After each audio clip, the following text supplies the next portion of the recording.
네, 성도 여러분 안녕하십니까? 예, 우리 강유선 자매 아이들 우리 특별히 동원이를 보니까 오랫동안 못 봤지만 참 반가운 생각이 듭니다. 우리 저 꼬맹이가 맨날 잘 때마다 제 설교를 틀어놓고 잔대요.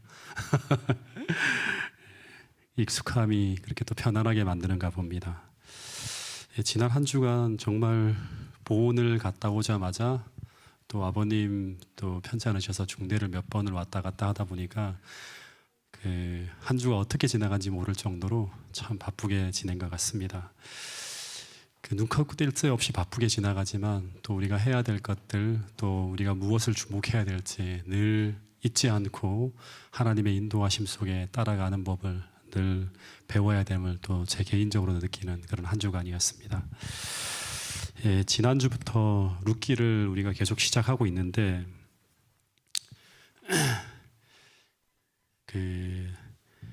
이 룻기는 사사기 시대가 배경이에요. 그래서 유대 예루살렘에 흉년이 찾아왔다고 합니다. 살기가 참 어려워지자 이 베들레헴에 사는 한 가정이 이 언약의 땅을 떠나서 하나님을 떠나서 모압 땅으로 들어간 그 상황이 배경입니다. 근데 그 모압 땅에서 한 10년을 보내게 되는데 근데 살기 위해 찾아간 이 모압 땅에서 그 가정의 가장인 엘리멜렉이 사망하고 그리고 두 아들 말뇽과 기뇽까지 다 사망하게 됩니다. 그래서 우리가 이런 이 스토리를 볼 때마다 이게 다 실제 이야기잖아요, 그죠? 그러면 우리가 물어봐야 돼요, 성경에서 왜 이런 비극적인 일이 이 가정에 벌어진 것일까? 이렇게 물어봐야 됩니다. 하나님께 물어봐야 돼요. 여러분, 그리스도인의 삶에 벌어지는 모든 일은 우연이 아니라고 하는 것, 모든 사건엔 하나님이 주시는 메시지가 있다고 하는 것을 우리는 기억해야 됩니다. 그것을 성경이라고 하는 기록을 통해 계속 보여주는 거예요. 하나님이 주시고자 하는 메시지를. 그래서 이제 하나님은 우리 주변에서 벌어지는 사건을 통해서 계속 우리에게 말씀하고 있다고 하는 것이 성경의 이야기입니다. 그래서 언약의 땅에 기근이 든 것도 기근을 피해 모압으로 떠나갈 때 이 엘리멜렉과 두 아들이 사망한 것도 모두 우연이 아니라 거기엔 이유가 있고 더하여서 하나님이 그들에게 들려주고자 하는 메시지가 있다고 하는 거예요. 그거를 들어야지만 우리는 하나님이 주시는 축복의 삶, 은혜의 삶으로 돌아갈 수 있는 거예요. 제가 지난주에 설교할 때 전도서 7장 14절에 이런 말씀이 있습니다. 공고한 날에는 뒤를 돌아보아 생각하라고 하는 거예요. 이 말은 그냥 생각하라고 하는 게 아니에요. 아유, 왜 이런 일이 벌어질지 생각하는 게 아니라 뒤를 돌아보아 생각하라고 하는 이 말은 성경 전체를 통해 보면 기도하면서 하나님의 말씀을 통해서 현재 내 삶에 벌어지는 모든 일을 성경을 통해 해석하라고 하는 거예요. 성경을 통해 해석하라고 하는 거예요. 이 당시에 나오미는 남편도 잃고 자식도 다 잃었기 때문에 그야말로 세상에서 가장 불쌍하고 가장 비참한 여인이 됩니다. 근데 문제는 우리가 어려울 때 어떻게 하죠? 말씀을 잘 안 찾아요. 기도도 하지 않아요. 그냥 힘든 환경 속에 푹 빠져 있는 거예요. 그러면 하나님께서 그 사건을 통해 들려주는 진짜 메시지를 놓치게 되고 그러면 아주 피상적인 결론에 사로잡혀 있게 됩니다. 그러면 우리는 잘못된 결론에 이르게 되고 그러면 또다시 잘못된 선택을 하게 돼요. 이게 악순환이 반복되는 거예요. 그래서 우리는 힘든 상황에 매몰되어서 나의 시각으로 현재의 상황을 보는 것이 아니라 하나님의 관점으로 현 상황을 볼 수 있어야 하고 그러기 위해서는 성경을 통해서 현 상황을 올바르게 해석해낼 수 있는 힘이 있어야 되는 거예요. 그래서 어려울 때 계속 말씀을 더 봐야 되는 거예요. 이 나옴이라고 하는 사람은 자기 삶이 너무나 비극적이고 너무나 혼란스러운 그러한 어떤 상황에 있기 때문에 그 환경에 몰입되어서 이 룻기서 1장 13절에 보면 여호와의 손이 나를 쳤다고 합니다.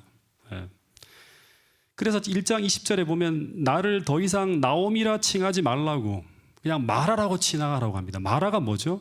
쓰다는 표현이죠. 쓰다는 의미잖아요. 그래서 자신의 삶 자체가 고통이고 괴로움이라고 부르짖는 거예요.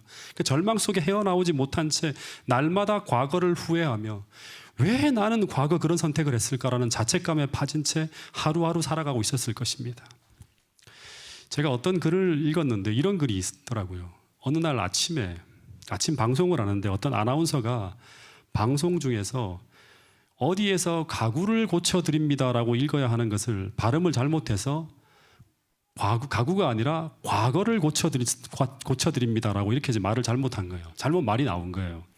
그런데 옆에 있던 여자 아나운서가 임기응변으로 이 말을 받아서 정말 과거를 고칠 수 있는 병원이나 공장이 있다면 정말 좋겠어요 라면서 그 NG 상황을 자연스럽게 받아 넘겨갖고 스튜디오 안에서 한바탕 웃음소리가 막 터졌다고 합니다. 오늘 정말 중요한 설교를 하는가 봅니다. 네. 네. 그 주변 상황에 그 신경 쓰지 마시고 저만 집중하세요. 네. 여러분, 모든 사람이 나의 과거를 바꿀 수만 있다면 하는 이런 생각은 누구나 한 번쯤은 하고 살아갈 것입니다. 여러분도 그런 생각을 하고 살지 않습니까? 네. 그래서 계속 후회되는 어떤 지점이 있다면 그 지점을 생각하면서 그 지점에서 내가 다른 선택을 했다면 오늘 나는 이렇게 살고 있지 않을 텐데 하면서 계속 그 과거를 곱씹으면서 또 생각하고 또 생각하고 또 얘기하고 계속 그럽니다. 여러분들 중에 그런 과거가 있지 않습니까? 네.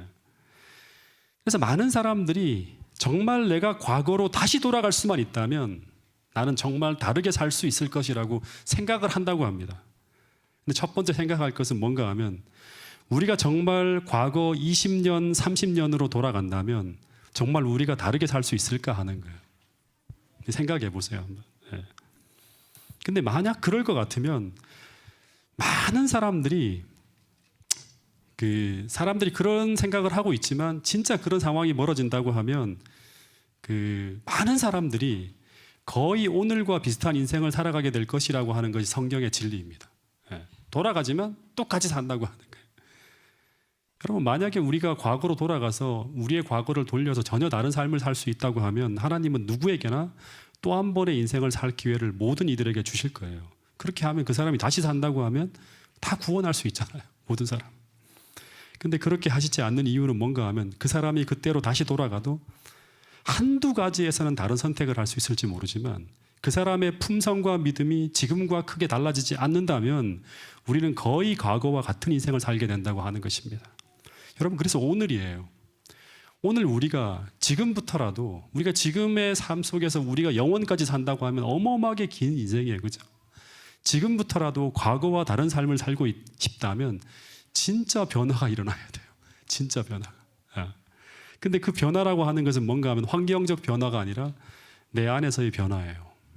여러분, 내가 변화되었다고 하는 것은 지난주에 이어서 또다시 얘기하지만 옳은 것을 선택할 수 있는 선택의 능력이 생겼다고 하는 거예요.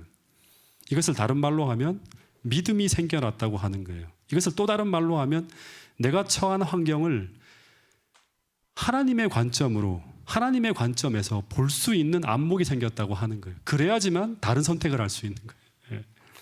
여러분, 그래서 오늘 우리가 살아가는 매 삶 속에서 이전과 다르게 믿음의 지식이 아니라 믿음의 선택을 할 수 있는 이 선택의 변화가 일어나지 않았다면 우리 인생을 우리가 100번, 1000번 다시 시작한다 하더라도 우리 인생의 결과는 결코 달라지지 않을 것이라고 하는 거예요. 우리는 매번 현재의 상황에 기만당하고 옳은 것보다는 당장 눈에 좋아 보이는 것을 선택하면서 매번 멀리 내다보지 못하고 쓰라린 후회를 하게 될 선택을 하게 될 것이라고 하는 것입니다.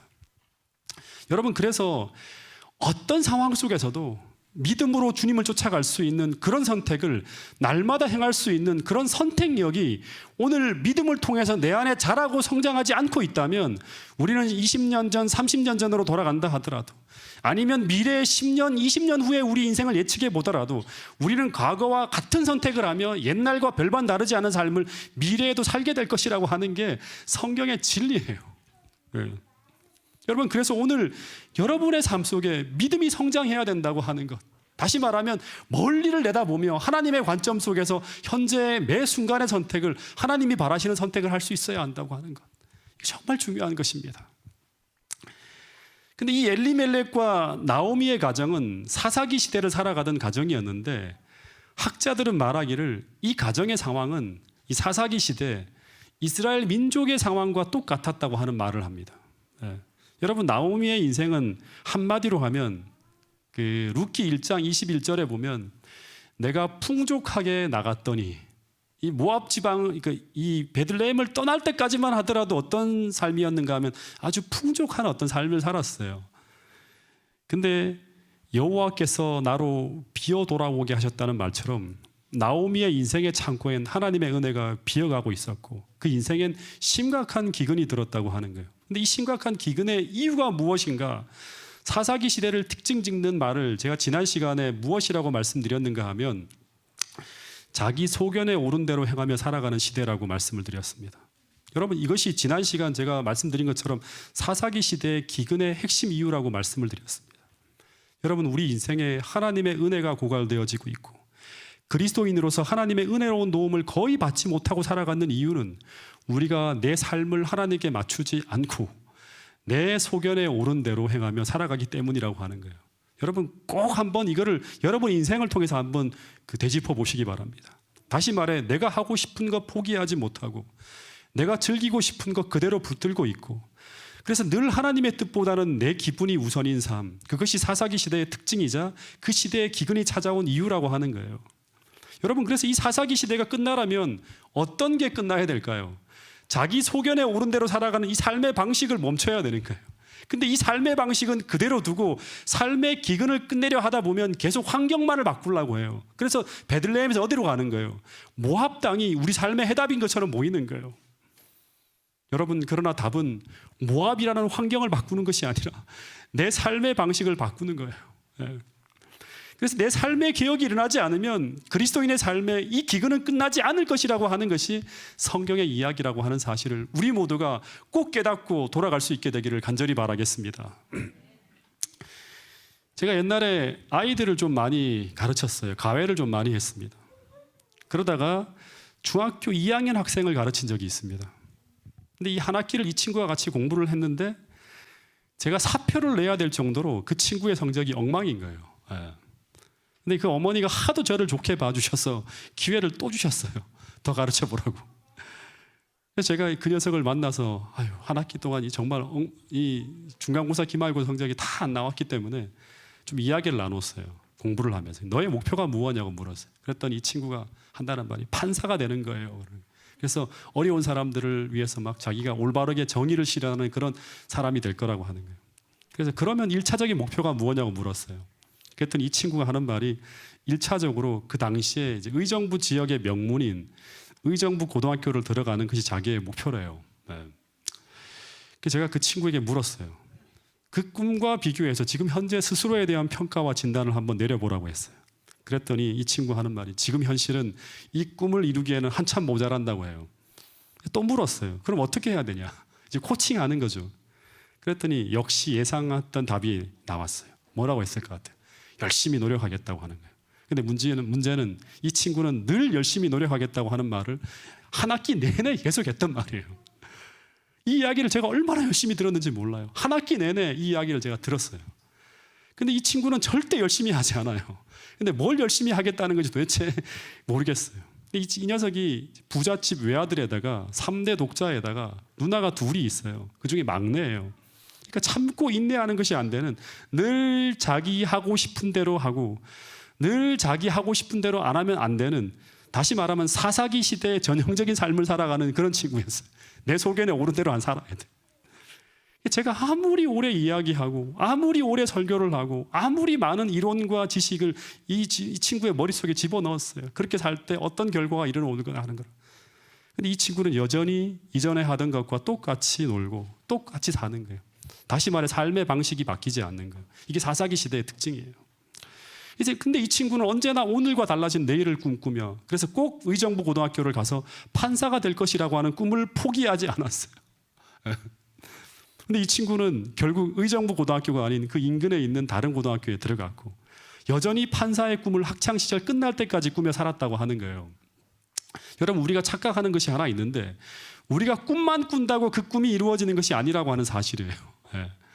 그 꿈이 이루어지고 그 소망이 내일의 나의 현실이 되기 위해서는 반드시 뭐가 지불되어져야 된다? 대가가 지불되어져야 하는 거예요. 대가가. 여러분, 이런 이야기가 있죠. 여러분, 이게 성경의 진리예요. 십자가가 없이 뭐도 없다?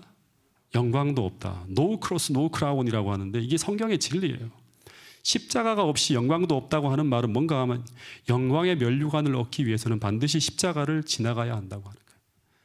근데 십자가는 무엇을 이야기하는가 하면 믿음을 선택한 대가예요. 예. 혹은 삶의 방식을 바꾸는 그 개혁을 선택한 대가예요. 다시 말하면 이전에 내가 즐기던 그 익숙하고 편안했던 넓은 길에 삶을 내려놓고 그 낯설고 불편한 좁은 길을 선택하는 가운데 지불해야 될 삶의 대가라고 하는 거예요. 예. 사람들은 근데 이 대가를 지불하려고 하지 않아요. 주님께서 뭐라고 하는 거예요? 너희가 나를 쫓아오려거든 자기 십자가를 지고라고 하는 말씀을 하는 거예요. 여러분, 이 대가를 가지고 경제학 용어로 뭐라고 하는가 하면 기회비용이라고 합니다. 예를 들면 저에게 10,000원이라는 돈이 있어요. 근데 이 돈은 원래 제가 점심을 먹기 위해 준비한 돈이에요. 근데 서점에 가서 보니까 제가 꼭 갖고 싶은 책이 있는 거예요. 근데 그것은 나중이 아니라 지금 당장 사지 않으면 품절이 될 수밖에 없는 거예요. 한 권밖에 남지 않았어요. 근데 그 값이 얼마다? 10,000원이에요. 저는 선택을 해야 됩니다. 다시 말해 이 10,000원을 가지고 저는 두 가지를 다 붙들 수가 없는 거예요. 책을 사게 되면 그 점심을 굶는 대가를 지불해야 되고 그 돈으로 점심을 먹으면 책을 사는 것을 포기해야 되는 거예요. 둘 중에 한 가지를 포기해야 되는 이것을 가지고 우리는 뭐라고 한다? 기회비용이라고 하는 거예요. 근데 우리는 언제나 두 가지를 다 잡으려고 한다고 하는 것입니다. 다시 말해 그 10,000원으로 점심도 사 먹는 것을 포기하지 않으면서 또 그 갖고 싶은 책도 얻고 싶어 한다고 하는 것입니다. 다시 말해서 소망하는 것을 얻고는 싶어 하는데 그것을 얻기 위해 지불해야 될 그 점심을 굶게 되는 그 불편한 기회비용을 지불하려고 생각하지 않는다고 하는 것입니다. 이게 오늘 우리 시대의 비극이에요. 세상도 잡고 하나님도 잡고 다 붙잡고 하늘의 축복도 받고 세상에서의 달콤함도 누리고. 여러분, 근데 주님은 너희가 나를 따라오려거든 그 은혜가 쏟아지는 삶, 하나님의 축복으로 사는 삶을 소망한다면, 하늘의 기쁨이 쏟아지는 그 정말 은혜스러운 경험을 하고 싶다면 자기 십자가를 짊어지는 기회비용이 있다고 하는 것을 잊지 말라고 하는 것입니다. 다시 말해서 그것을 짊어져야지만 나를 쫓아올 수 있다고 하는 것을 잊지 말라고 하는 거예요. 근데 이것이 무거운 것이 아니라 잠시 불편하지 시간이 지나면 이것은 어떤 것이다? 나의 멍에는 쉽고 가벼운 것이라고 하는 거예요. 여러분, 다시금 본문으로 돌아가서 이 가정이 이제 어떻게 다시금 은혜로운 가정으로 변화되어지는지 한번 우리가 살펴봐야 돼요. 그때 이들이 지불했던 기회비용이 무엇인지 살펴봐야 돼요. 정말 중요한 것입니다. 원래 이들은 하나님을 떠나기로 작정하고 언약을 떠나서 모압으로 떠나간 것입니다. 그러면 보통 우리가 생각할 때 이제 이 가정의 이야기는 여기서 끝나야 돼요. 하나님은 이 가정을 포기해야 돼요. 근데 하나님이 포기합니까? 누가복음 15장에 잃은 양, 탕자의 비유 전부 보면 하나님이 포기 못해요. 예. 야곱을 보더라도 포기 못해요. 하나님은 계속 기억하며 쫓아가는 거예요. 그래서 6절에 이런 이야기가 나옵니다. 자, 이 말씀 6절 7절 말씀을 같이 한번 읽어보겠습니다. 시작. 그 여인이 모압 지방에서 여호와께서 자기 백성을 돌보시사 그들에게 양식을 주었다고 이에 두 며느리와 함께 일어나 모압 지방에서 돌아오려 하여 있던 곳에서 나오고 두 며느리도 그와 함께하여 유다 땅으로 돌아오려고 길을 가다가. 룻기서의 반전은 여기서부터 시작되는 거예요. 이 지점이에요. 이제 남편을 잃고 두 아들을 잃은 절망적인 상황에 빠져있던 이 나오미는 처음에는 아마 이런 생각을 했을 거예요. 우리 가정에 이런 큰 어려움이 온 것은 우리가 하나님을 떠났기 때문이다. 여기서 멈추면 안 돼요. 그래서 하나님은 우리 가정을 버렸다. 그래서 이런 일이 벌어졌다고 하면서 생각을 쭉 하면서 계속 괴로워하는 거예요. 그래서 아마 이들은 이스라엘 땅으로 돌아갈 생각도 못하고 아마 절망 속에서 암담한 하루하루를 보내고 있었을 것입니다. 근데 이런 상황은 사사기를 이제 지나가면서 기근을 겪고 있는 이스라엘 백성들의 전반적인 상황이었고 이스라엘 백성들의 전반적인 생각이었어요. 예. 우리가 하나님을 버렸기 때문에 이런 일이 벌어졌다. 근데 어느 날 하나님께서 자기 백성을 돌보셨다고 하는 것을 느낄 수 있는 상황이 벌어지는 거예요. 이 돌보시고라고 하는 말이 권고하사, 하나님이 방문하다, 이런 의미예요. 이게 굉장히 많이 쓰여지는 표현이에요. 근데 하나님이 이스라엘 백성을 버리지 않으시고 우리 인생을 돌아보고 하셨다는 것을 느낄 수 있는 상황이 뭔가 하면 모압 땅이 아니라 어디에? 이스라엘 땅에 기근이 끝나고 풍년이 왔다고 하는 거예요. 여러분, 이스라엘 백성들의 어떤 그런 이 농사 환경은 하나님 그들의 신앙과 연관된다고 했죠. 그래서 이 소식을 들으면서 나오미가 드디어 두 자부와 함께 일어나서 모압 지방에서 언약의 땅으로 돌아가려고 있던 곳을 떠났다고 하는 거예요. 어떻게 떠났는가 하면 먼저는 우리를 향한 하나님의 사랑과 자비하심을 보고, 이게 제일 먼저예요. 그리고 그 은혜를 인하여 두 번째, 믿음으로 말미암아 거기에 반응해서 그 하나님의 자비와 사랑에 반응해서 그 하나님의 은혜가 쏟아지는 그 언약의 땅을 향해서 삶을 돌이키는 것, 이것이 바로 뭔가 하면 구원이라고 하는 거예요. 그래서 에베소 2장 8절에 보면 너희가 그 은혜를 인하여 믿음으로 말미암아 구원을 얻는다고 하는 거예요. 다시 말해서 믿음으로 말미암는 구원은 믿음으로 이전에 그들이 머물고 있던 그 모압 땅을 떠나는 거예요. 이것을 가지고 우리는 개혁과 변화의 시작, 하나님께로 돌아가는 구원의 시작이라고 하는 거예요. 여러분, 새로운 삶을 꿈꾸고 있는 분들이 혹 여기에 계신다면 그 꿈을 단지 꿈이 아닌 현실로 바꾸고 싶다면 오늘 불편하고 힘들지만 나를 몰락시킨 그 모압이라는 그 삶의 지점에서 참되게 떠나게 되는 개혁이 꼭 일어나게 될 수 있기를 간절히 바라겠습니다. 하나님의 자비와 사랑을 보고 그 하나님의 은혜가 임하는 그곳, 하나님이 계시고 하나님께서 임재하고 있는 생명의 땅, 언약의 땅을 향해서 삶의 방식을 조정하고 떠나는 그 참된 변화가 여러분의 삶 속에 꼭 일어나게 될 수 있기를 간절히 바라겠습니다. 이 본문에 보면 이 나오미가 이제 베들레헴으로 돌아가려고 결심했을 때 나오미를 따라서 함께 이스라엘로 돌아가기로 결심한 두 며느리가 있어요. 근데 한 며느리는 우리가 다 알고 있어요. 누구죠? 루시라고 하는 며느리가 있고 또 한 며느리도 있어요. 둘이잖아요. 또 하나가 오르바라고 하는 여인이에요. 두 여인 다 모압 출신의 여인입니다. 그럼 물어볼게요. 이제 창세기를 공부했으니까 모압이라고 하는 족속은 어떤 민족이죠? 모압 족속의 기원이 어떻게 되죠? 창세기를 공부한 이유가 이제 같이 연결시키기 위한 거예요. 모압은 누구의 아들이죠? 골든벨이 가까워 오고 있습니다. 여러분, 아브라함의 조카 롯이 타락한 딸들과 동침하여 낳은 아들 중에 하나가 모압이에요. 모압. 그래서 이 민족 전체가 그렇게 태생되어졌기 때문에 개혁이 일어나지 않으면서 굉장히 부패해져 갈 때 하나님은 신명기 23장 3절에서 무슨 말씀을 하셨는가 하면 암몬 사람과 모압 사람은 여호와의 총회에 들어오지 못하리니, 그러니까 하나님 백성의 문턱에 못 넘게 하는 거예요. 그들에게 속한 자는 10대뿐 아니라 영원히 여호와의 총회에 들어오지 못하리라고 하는 선언을 했어요. 끔찍한 선언이죠. 이 말은 이스라엘 백성들이 모압이라는 민족과는 교류나 교제를 금하신다는 말씀이었어요. 그래서 이 모압 민족은 하나님의 은총에서 끊어진 민족이고 이스라엘이 항상 경계해야 될 민족이라고 하는 거예요. 근데 여러분, 중요한 것은 국가적인 심판을 말씀한 거예요. 그 나라의 문화와 모든 것들이. 이것은 모압인의 개인적인 구원을 끝냈다는 말이 아니에요. 그러니까 룻이라고 하는 사람이 나중에 예수님의 조상이 되는 거예요. 엄청난 반전이 일어나는 거예요.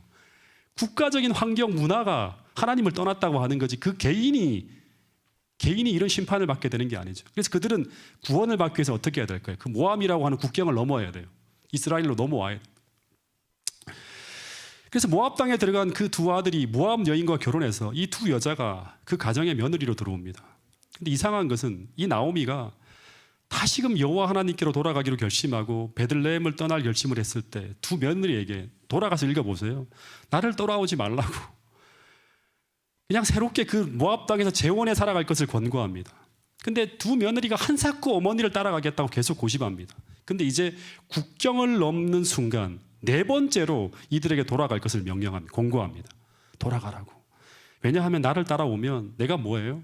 과부고 당시 절대 세상적으로 볼 때 너희를 돌볼 능력이 없다고, 고생길이 훤하다고, 더군다나 너희들은 누구다?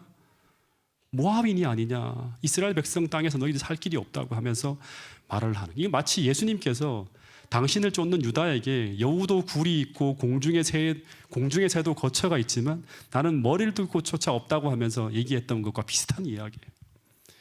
여러분, 이스라엘 민족이 아닌 모압 여인이 당시 민족의 경계를 넘어 이 며느리들이 이스라엘 땅으로 들어간다고 하는 것은 뭔가 하면 이전의 고향과 친구와 이전에 살던 모든 관계를 다 끊고 포기하는 것뿐 아니라 전혀 다른 문화적 환경을 수용하고 살아가야 돼요.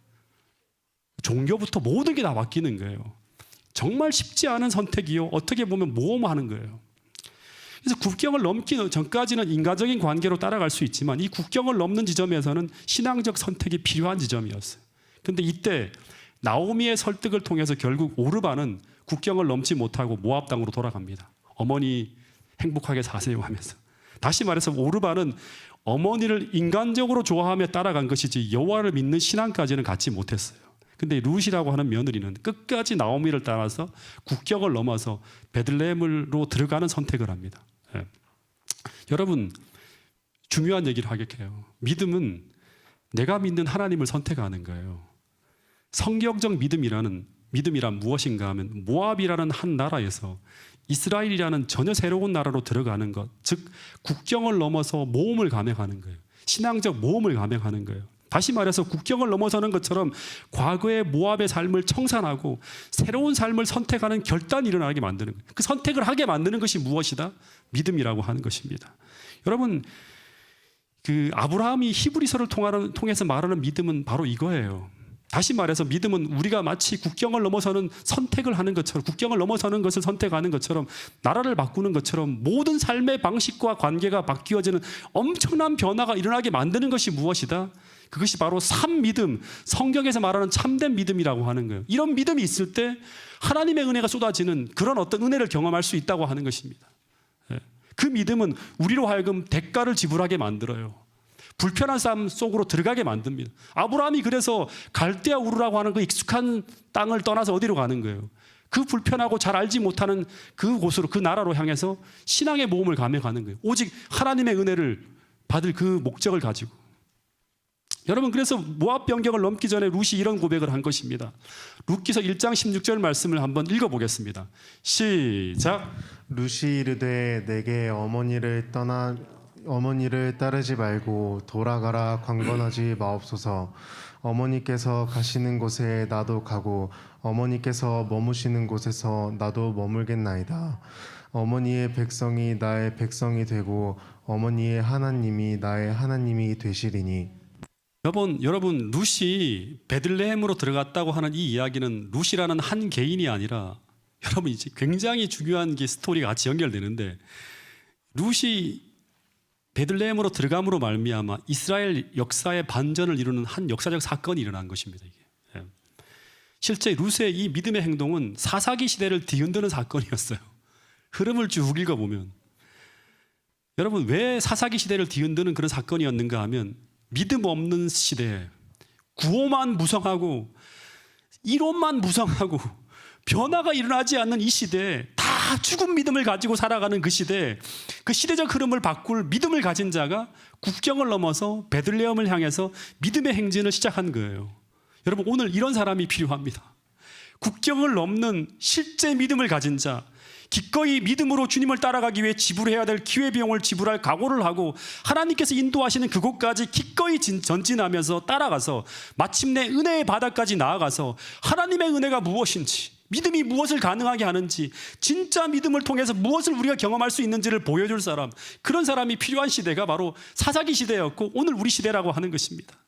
그래서 그런 사람이 두 사람이 아니라 단 한 사람만이라도 바로 서게 될 때, 그 한 사람을 통해서 한 가정과 한 교회뿐 아니라 한 시대의 흐름을 바꿀 수도 있다고 하는 것이 바로 룻기서를 통해서 우리에게 보여주는 정말 중요한 메시지라고 하는 사실입니다. 여러분, 성경 마태복음 1장을 한번 열어보세요. 그 마태복음 1장에 보면 예수님의 족보의 초반에 기록된 세 여자의 이름이 등장합니다. 한번 불러볼까요? 여러분, 수도 없이 성경 통독을 했죠. 첫 번째 등장하는 예수님의 조상으로 나오는 여자 이름이 뭐예요? 다말이 나와요. 창세기 공부한 것처럼. 두 번째 여자란 누구냐 하면 여호수아 시대에 등장한 한 여인 라합이 등장합니다. 세 번째 여인이 누군가 하면 오늘 우리가 공부하고 있는 룻입니다. 이 세 여자들의 공통점이 하나가 있는데 전부 이방인이라고 하는 공통점이 있습니다. 더하여서 이들이 속한 나라는 전부 구원을 기대할 수 없는 거의 심판이 확정된 나라, 그 나라에서 나오지 않으면 멸망할 수밖에 없는 완전히 타락한 그런 나라의 사람들이에요. 근데 그곳에 살아가는 이 다말이 누구인지 아시죠? 우리가 창세기 공부할 때도 나누었지만 이 다말은 야곱의 넷째 아들 유다의 며느리인데, 창세기 38장에 보면 이 다말이 시집으로 온 유다라는 가정은 하나님을 떠나서 완전히 악하게 무너진 가정이에요. 룻하고 거의 비슷한 어떤 형편에 있는 사람이었어요. 자신의 남편 엘부터 시동생 오난까지 하나님이 보시기에 너무나 악해서 다 죽어나가는, 완전히 하나님을 떠나 무너지고 있는 가정에 시집을 온 거예요. 근데 이 다말이 그 시아버지가 흘린 그 하나님 말씀 하나를 붙잡기로 결심하고 그 말씀 하나에 목숨을 걸고 믿음으로 살아갑니다. 근데 다말이 유다가 하나님을 떠나 자식을 다 잃고 아무 희망 없는 인생을 살아가고 있을 때, 이스라엘 민족이 다 희망을 잃어버리고 살아가고 있을 때, 이 다말이 그 죽음의 장소에서 목숨을 걸고 유다를 회개시켜서 예수님의 조상이 되게 하는 결정적인 역할을 한 사람이 누군가 하면 다말이라고 하는 여자예요.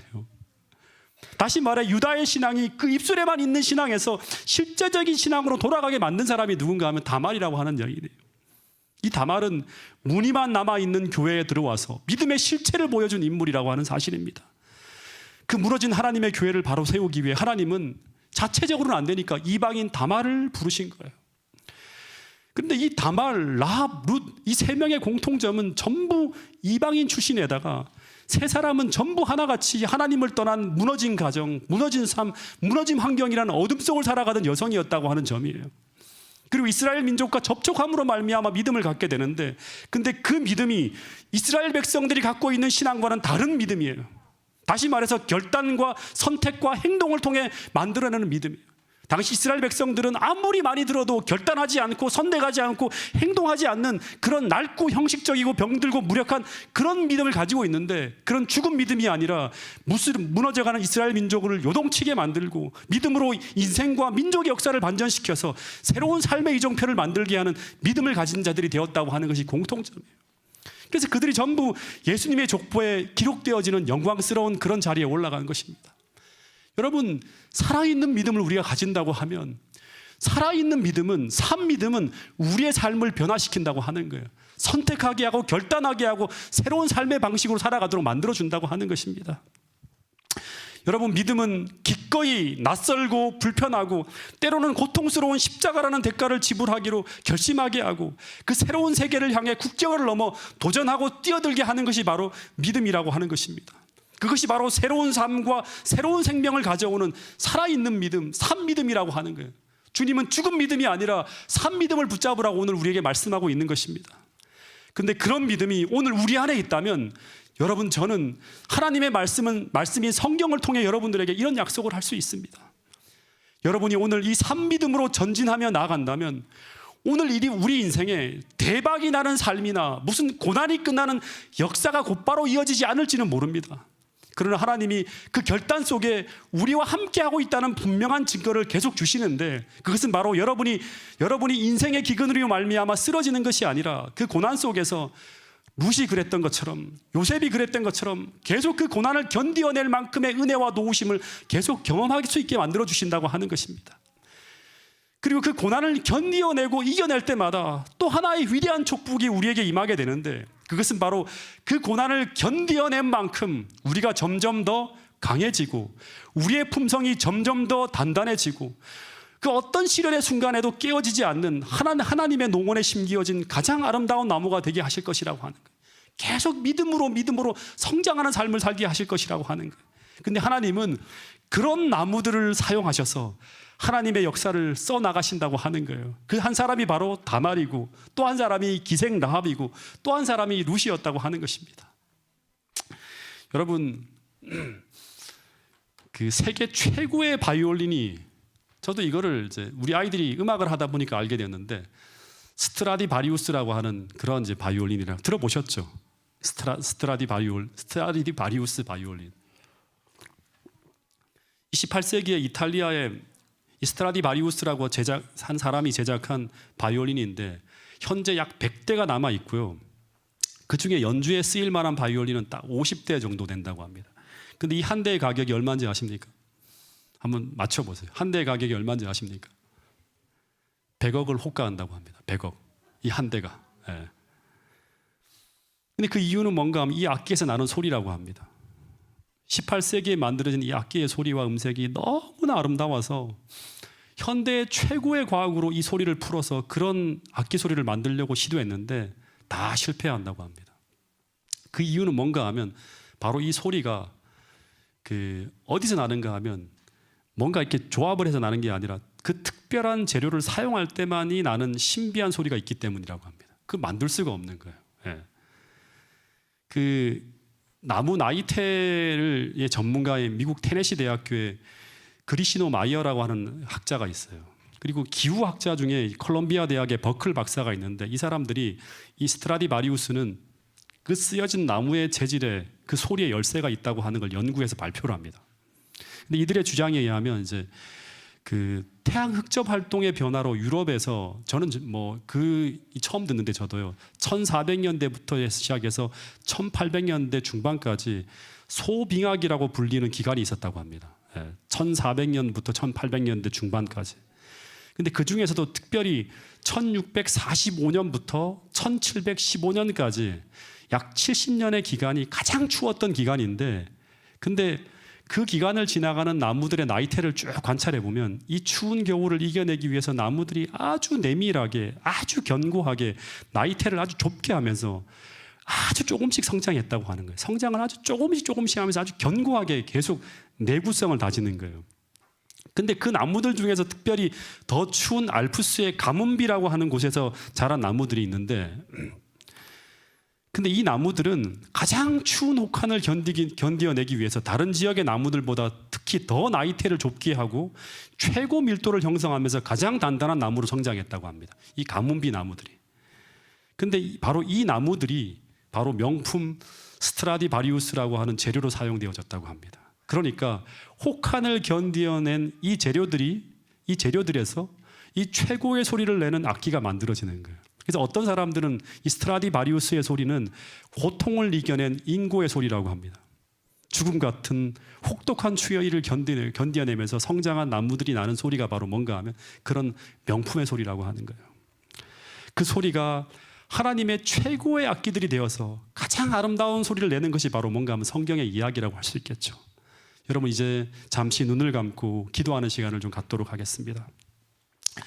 여러분, 인생은 제가 자주 말하지만 고난의 연속이라고 하는 거예요.